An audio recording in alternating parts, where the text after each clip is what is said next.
గతంలో కానిస్టేబుల్గా పనిచేసి డిపార్ట్మెంట్లో మరి సేవలు అందించిన పరిస్థితి ఉంది. కానీ జై తెలంగాణ అన్న తర్వాత తన ఉద్యోగం కోల్పోయాడు. కానీ ఈ నేపథ్యంలో తను రాజకీయాల్లోకి రావాలి, ప్రజలకు సేవ చేయాలనుకుంటున్న సంజీవ్ మనతో పాటు ఉన్నారు. వారిని అడిగి తెలుసుకుందాం. అసలు ఈరోజు కంటోన్మెంట్ నియోజకవర్గంలో ఉప ఎన్నికలకు మీరు పోటీ చేయడం వెనుక కారణం ఏంటి? యాక్చువల్గా 2013 అక్టోబర్ 11 నాడు ఇదే సికింద్రాబాద్లో జీఆర్పీ కానిస్టేబుల్గా పనిచేస్తూ ఉన్నా. ఆనాడు తెలంగాణ ఉద్యమము పెద్ద ఎత్తున ఉవ్వెత్తున మరి ఆనాడు ఎగిసిపడుతున్నటువంటి పరిస్థితి. ముఖ్యంగా తెలంగాణ రాష్ట్రం కావాలని 4 కోట్ల ప్రజలు ఆనాడు కోరుకున్నారు. నా ఉద్యోగం కన్నా తెలంగాణ రాష్ట్రమే మనకు ముఖ్యమని చెప్పేసి జీఆర్పీ కానిస్టేబుల్గా పనిచేసుకునే నేను ఆనాడు అసెంబ్లీలో పోయి యూనిఫామ్ వేసుకొని జై తెలంగాణ నినాదం చేసిన. ఆనాడు కేసీఆర్ గారు పిలిచిండ్రు, తప్పకుండా తెలంగాణ వస్తే మీకు సీఏం చేస్తాం, డిఎస్పీని చేస్తాం, ఎస్ఐం చేస్తామని మాట ఇచ్చిండ్రు. ముఖ్యంగా తెలంగాణ రాష్ట్రం వచ్చింది 2014లో. తెలంగాణ రాష్ట్రం వచ్చిన తర్వాత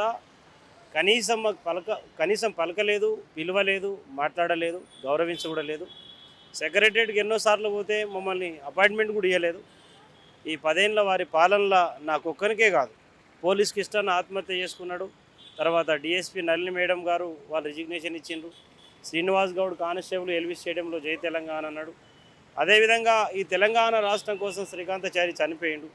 1200 మంది ఆత్మ బలిదానంతో, 4 కోట్ల ప్రజల పోరాటంతో, 6 దశాబ్దాల తెలంగాణ ప్రజల యొక్క పోరాటంతో సాధించుకున్న తెలంగాణలో 10 సంవత్సరాల కాలంలో ఒక్క ఉద్యమకారుని కేసీఆర్ ఒక్కనాడు అన్నం పెట్టి, ఒక పూట భోజనం పెట్టి, ఆత్మీయ సమ్మేళనం పెట్టలేడు.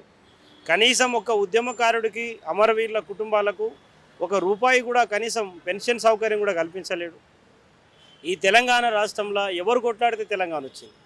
ఈ తెలంగాణ రాష్ట్రం ఎవరు త్యాగం చేస్తే వచ్చింది? ఎవరు ప్రాణత్యాగం చేస్తే వచ్చింది? ఈరోజు బీఆర్ఎస్ పార్టీ, ఆనాడు టీఆర్ఎస్ పార్టీ 2014లో గవర్నమెంట్లో రావడానికి మాలాంటి వాళ్ళు కారణం కాదా? కళాకారులు కారణం కాదా? ముఖ్యంగా తెచ్చుకున్నటువంటి తెలంగాణలో ఈరోజు వరకు కూడా ఉద్యమకారులు ఎక్కడున్నారు, అమరవీరుల కుటుంబాలు ఎక్కడున్నాయి, వాళ్ళ కుటుంబ పరిస్థితులు ఎట్లున్నాయి? ఉదాహరణకు నేనే చెప్తున్నా. ఈరోజు నేను 2016 సంవత్సరంలో తెలంగాణ గవర్నమెంట్లో ఒక తెలంగాణ తల్లి విగ్రహం పెడితే నన్ను రిమూవ్ ఫ్రమ్ సర్వీస్ చేసిండ్రు. తెలంగాణ రాష్ట్రం వచ్చిన తర్వాత ఒక ఉద్యమకారుడికి వాళ్ళు గౌరవించే విధానం. అందుకోసమని టీఆర్ఎస్ పార్టీలో కాంగ్రెస్ నుంచి బయట వాళ్ళను తీసుకొని ఆనాడు గవర్నమెంట్ ఫామ్ చేసింది. ఒక ఉద్యమకారుడు టికెట్ ఇవ్వలే, ఒక అమరవీరుల కుటుంబాలకు ఒక నామినేటెడ్ పోస్ట్ ఇవ్వలే, ఒక టికెట్ వాళ్ళకి ఇవ్వలే. ఈరోజు అంటే ఇప్పుడు కాంగ్రెస్ ప్రభుత్వం అధికారంలోకి వచ్చింది, మీరు ఏం చేయదలుచుకున్నారు? ప్రభుత్వానికి ఏం డిమాండ్ చేస్తారు? ఒకవేళ మనకు ఉప ఎన్నికల్లో స్వతంత్ర అభ్యర్థిగా పోటీ చేస్తున్న మీ నినాదం ఏంటి? ఇప్పుడు నా నినాదం ఒకటే. ఈరోజు రేవంత్ రెడ్డి గారైనా, ఆనాడు కేసీఆర్ గారైనా, ఈరోజు కాంగ్రెస్ అయినా, నిన్న బీఆర్ఎస్ పార్టీ అయినా, ఈ 2 పార్టీలు గవర్నమెంట్ రావడానికి మేము కారణం. ఈరోజు ఈ ప్రభుత్వం వచ్చిన తర్వాత ఈరోజు కాంగ్రెస్ పార్టీలో 60 మందికి ఎన్ఆర్ఐలకు టికెట్ ఇచ్చిండు. మరి కనీసం ఉద్యమకారులను, అమరవీరుల కుటుంబాలను ఒకరికిద్దరికి ఇవ్వచ్చు కదా? ఈరోజు 17 ఎంపీ స్థానాల్లో కూడా ఇక్కడ కంటోన్మెంట్ అన్ని విషయాలలో కూడా కేవలం ఈరోజు డబ్బున్న వాళ్లకు ఈరోజు ఎన్ఆర్ఐలకు మీరు టికెట్ ఇస్తే ఈ తెలంగాణ సమాజాన్ని మీరు ఎట్లా బాగు చేస్తారు? అందుకోసమనే ఈరోజు నేను 9 సంవత్సరాలు పిలుస్తారేమో, మాట్లాడతారేమో, ఆదుకుంటారేమో అని చెప్పేసి ఆశపడ్డాం. ఈరోజు వరకు కూడా ఏ ప్రభుత్వం నుంచి మనకు పిలుపు రాలేదు, ఎవరు మాట్లాడే పరిస్థితిలో లేరు. ఈరోజు డబ్బున్న వాళ్ళకు, బాగా భూస్వాములకు, అట్లాంటి వాళ్ళకు టికెట్ ఇచ్చి ఈరోజు పార్టీలన్నీ కూడా టికెట్లు అమ్ముకున్న పరిస్థితిలో ఈరోజు మాకు టికెట్లు రావనేటటువంటి ఒక కన్ఫర్మేషన్ అయితే నాకు అర్థమైంది. అందుకోసమని ఈరోజు తెలంగాణ రాష్ట్రంలో మరి తెలంగాణ కొట్లాడి తెచ్చుకున్నటువంటి ఒక పోలీస్ కానిస్టేబుల్ను నేను ఎందుకు పోటీ చేయకూడదు? నాకు ఎందుకు అర్హత లేవు? నేను కూడా డిగ్రీ చదువుకున్నా. ఈరోజు తెలంగాణ రాష్ట్రంలో తెలంగాణ తెచ్చినటువంటి మేము మా పిల్లలకు ఫీజులు కట్టలేక ప్రభుత్వ బడులలో చదివించుకుంటున్నాం. తర్వాత నాకు 2 ఆడపిల్లలు. తర్వాత ఈ రూమ్ కిరాయి కట్టలేక వాళ్ళ దగ్గర వీళ్ళ దగ్గర 500-1000 రూపాయలు అడుక్కొని రూమ్ కిరాయి కట్టుకునే పరిస్థితి వచ్చింది. మీరు రిమూవ్ ఫ్రమ్ సర్వీస్ చేసిండ్రు, ఏ కారణంతో చేసిండ్రు? తెలంగాణ తల్లి పెట్టడం ఈ తెలంగాణలో నేరమైందా? ఆ కేసులో సంగారెడ్డి కోర్టు నాకు అది ఫాల్స్ కేసు అని చెప్పేసి కొట్టేసిండ్రు. ఈరోజు సస్పెండ్ చేసినటువంటి ఐపీఎస్ ఆఫీసర్ కానీ, తర్వాత గవర్నమెంట్ కానీ ఎవరు బాధ్యత తీసుకుంటారు? నన్ను రిమూవ్ ఫ్రమ్ సర్వీస్ చేయి. ఈరోజు దాదాపుగా నా బ్యాచ్మెంట్లు అందరూ కూడా హెడ్ కానిస్టేబుల్ అయింది.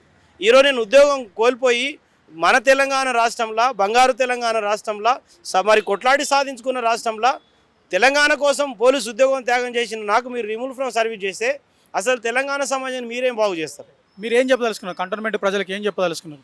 నేను కంటోన్మెంట్ ప్రజలకు అందరూ కూడా నేను చెప్పదలిచింది ఒకటే ఏంటంటే, నేను మీ బిడ్డను, నేను ఒక ఎస్సీ మాదిగ కమ్యూనిటీకి చెందినటువంటి వ్యక్తిని, దళిత సామాజిక వర్గం చెందినటువంటి వ్యక్తిని. ఈరోజు ఒక దళిత ఉద్యమకారుడికి అన్యాయం జరిగింది. ఈరోజు తెలంగాణ రాష్ట్ర మొత్తంలో ఉద్యోగం కోల్పోయి ఈరోజు నా కుటుంబానికి నేను న్యాయం చేయలేని పరిస్థితుల్లో ఈరోజు సమాజానికి ఏం న్యాయం చేస్తాం? అందుకోసమనే ఈరోజు తెలంగాణ సమాజానికి న్యాయం చేయాలంటే ఎలక్షన్ ఒక్కటే మార్గం అని ఎంచుకున్నా.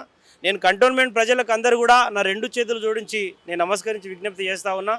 నన్ను ఒక ఉద్యమకారుడిగా కాకుండా మీ సొంత బిడ్డగా ఆదరించండి, ఆర్థికంగా ఆదుకోండి, మీ అమూల్యమైన ఓటుతోటి కూడా నన్ను ఆశీర్వదించండి.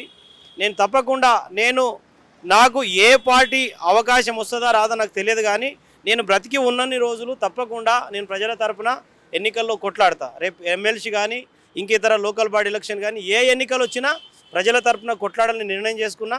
ఈరోజు ముమ్మాటికి 500 రూపాయలు బచ్చార్జీ వేరేల దగ్గర అడుక్కొని రావాల్సినటువంటి దుస్థితి ఒక తెలంగాణ ఉద్యమకారుడిగా చాలా బాధ అనిపిస్తూ ఉన్నది.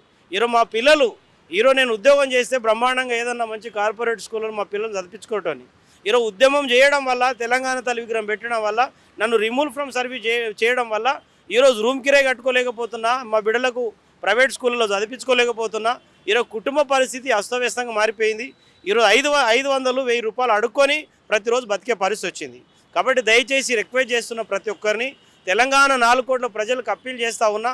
ఈ తెలంగాణ సమాజంలో ప్రతి ఎన్నికల్లో మరి స్థానిక సంస్థలు కానీ ఎమ్మెల్యేలు కానీ ఎంపీ కానీ మరి ఎమ్మెల్సీ ప్రతి ఎన్నికల్లో ఉద్యమకారులు పోటీ చేయండి, అమరవీరుల కుటుంబాలు పోటీ చేయండి. నేను మీడియా మిత్రులకు అందరికీ విజ్ఞప్తి చేస్తూ ఉన్నా. నాడు కేసీఆర్ ముఖ్యమంత్రి అయినంటే మీడియా పుణ్యంతో, నేడు రేవంత్ రెడ్డి ముఖ్యమంత్రి అయినంటే మీడియా పుణ్యంతో. ఈరోజు ఆ మీడియా మిత్రుల్లో కూడా 2 ప్రభుత్వాలు కూడా అన్యమే చేస్తూ ఉన్నాయి.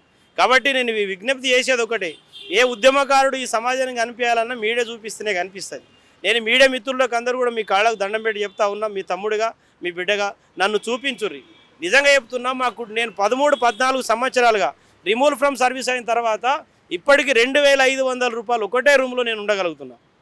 ఎంత బాధపడుతున్నంటే, ఎంతో మనోవేదన ఉన్నదంటే, అసలు తెలంగాణ ఎందుకు తెచ్చుకున్నాము, అసలు ఆంధ్ర రాష్ట్ర సమైక్య రాష్ట్రం ఉంటేనే బాగుండే కదని ఆలోచన కలుగుతూ ఉన్నది. కాబట్టి తెలంగాణ రాష్ట్రం వచ్చిన తర్వాత ఒక్క ఉద్యమకారుడికి బీఆర్ఎస్ కాంగ్రెస్ 2 ఆదుకోలేవు. ఈ బీఆర్ఎస్ కాంగ్రెస్ పార్టీ ఒక్క ఉద్యమకారుడి కానీ అమరవీరుల కుటుంబాలకు సంబంధించి ఎక్కడ వాళ్ళ సంక్షేమం గురించి ఆలోచన చేయలేవు, మేనిఫెస్టోలో పెట్టలే. ఆనాడు కేసీఆర్ అయినా ఈయన రేవంత్ రెడ్డి అయినా, నేను ముఖ్యమంత్రి రేవంత్ రెడ్డి గారికి విజ్ఞప్తి చేస్తూ ఉన్నా, అమరవీరుల కుటుంబాలకు నెలకు 50,000 రూపాయల చొప్పున మీరు పెన్షన్ ప్రకటించండి. వాళ్ళకు ఎవరైతే అమరవీరులు అయినరో మరి వాళ్ళ కుటుంబంలో గెస్టెడ్ హోదగలిగినటువంటి ప్రభుత్వ ఉద్యోగం ఇవ్వండి.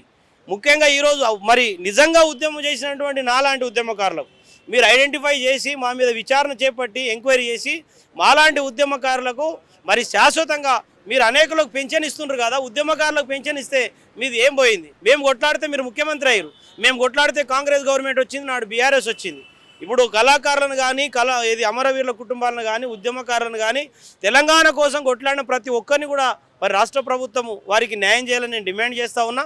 తప్పకుండా ఇది నిరసన నామినేషన్ తప్పితే ఇంకోటి కాదు. ఈ ప్రభుత్వానికి వ్యతిరేకంగా నాడు బీఆర్ఎస్ టీఆర్ఎస్కు వ్యతిరేకంగా నిరసనగానే వేసిన తప్పకుండా కంటోన్మెంట్ ప్రజలు నన్ను ఆశీర్వదిస్తారని నమ్ముతా ఉన్నా. Thank you so much. మొత్తం మీద తెలంగాణ రాష్ట్రంలో ఏదైతే ఉద్యమకారులు ఉన్నారో ఉద్యమకారులకు సంబంధించిన సమస్యలు ఇంకా పరిష్కారం కాలేదు, వాళ్ళకి న్యాయం జరగలేదు. కాబట్టి ఇప్పుడైనా ఉద్యమకారులు బయటికి వచ్చి స్వతంత్ర అభ్యర్థులుగా పోటీ చేయాలి, వారి హక్కుల కోసం మరి నినదించాల్సిన అవసరం ఉందంటారు. అంతేకాకుండా ప్రభుత్వం కూడా వీరందరినీ గుర్తించి వారికి కావాల్సిన ఏదైతే శాశ్వత ఉపాధి కావచ్చు, లేదంటే శాశ్వతంగా పెన్షన్ ఇచ్చే అవకాశాన్ని కల్పిస్తే వారికి న్యాయం జరిగే అవకాశం ఉందంటున్నారు. ఓటు